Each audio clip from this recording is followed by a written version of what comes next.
আসলে দর্শকদের উদ্দেশ্যে জানিয়ে দিতে চাই আগামীকাল 8ই মে আমাদের সিলেট 4টি উপজেলায় উপজেলা পরিষদের নির্বাচন অনুষ্ঠিত হতে যাচ্ছে। এর মধ্যে রয়েছে আমাদের সিলেট সদর উপজেলা এবং গোলাপগঞ্জ উপজেলা এবং বিশ্বনাথ উপজেলা এবং দক্ষিণ সুরমা উপজেলা।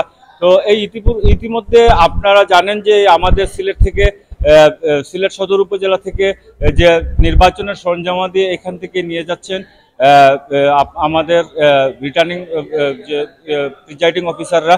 তো আমি দেখিয়ে দিতে চাই যে আমাদের যে ব্যালট বাক্সগুলো মোটামুটি নেওয়া শেষ হয়ে গেছে বললেই চলে, এবং এর মধ্যে রয়েছে যে ব্যালট বাক্সগুলো এবং ব্যালটের যে সিলগালা রয়েছে তা আমরা দেখতে পাচ্ছি।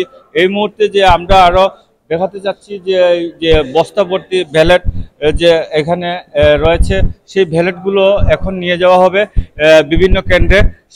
সেই কেন্দ্রগুলোতে যেভাবে পৌঁছানো যায়, এবং আমরা পুলিশের সাথে কথা বলেছি এবং প্রশাসনের সাথে কথা বলেছি, তারা বলেছেন যে পর্যাপ্ত পর্যাপ্ত প্রশাসনিকভাবে তারা সহযোগিতা করবেন। এবং আমরা রিটার্নিং কর্মকর্তার সাথে কথা বলেছি, উনিও বলেছেন যে সার্বিক পরিস্থিতি খুবই ভালো এবং আগামীকালকে সুষ্ঠু নির্বাচন হবে বলে উনি আশাবাদ ব্যক্ত করেছেন।